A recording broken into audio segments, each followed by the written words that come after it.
రోజులో కన్న తల్లే ముగ్గురు పిల్లలకు విషమిచ్చి చంపిన ఘటన సంగారెడ్డి జిల్లా అమీన్పూర్లో జరిగింది. అంతేకాదు ఆ మహిళ తన భర్తను కూడా హతమార్చాలని ఆమె పథకం వేసింది. చెన్నయ్య, రజిత దంపతులు అమీన్పూర్లోని నివాసం ఉంటున్నారు. చెన్నయ్య వాటర్ ట్యాంకర్ డ్రైవర్గా పనిచేస్తుండగా రజిత స్థానిక పాఠశాలలో ఉపాధ్యాయురాలుగా పనిచేస్తోంది. వీరికి ముగ్గురు పిల్లలున్నారు.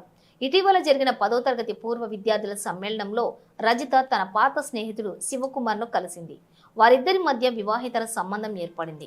ప్రియుడితో కలిసి జీవించాలని నిర్ణయించుకున్న రజిత భర్తను, పిల్లలను అడ్డు తొలగించాలని పథకం వేసింది. మార్చి 27న రాత్రి భోజనంలో పిల్లలకు పెరుగులో విషం కలిపింది. భర్త చెన్నయ్య పప్పు మాత్రమే తిని పని మీద బయటకు వెళ్లాడు.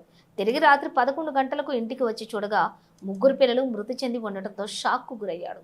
రజిత కడుపు నొప్పి అని నాటకం ఆడటంతో వెంటనే ఆమెను ఆసుపత్రికి తరలించారు. ఈ ఘటనపై కేసు నమోదు చేసిన పోలీసులు విచారణ చేపట్టారు. తొలుత భర్త చెన్నయ్యపై అనుమానం వ్యక్తం చేసినప్పటికీ విచారణలో అసలు నిజం బయటపడింది. రజితనే పిల్లలను చంపిందని పోలీసులు నిర్ధారించారు.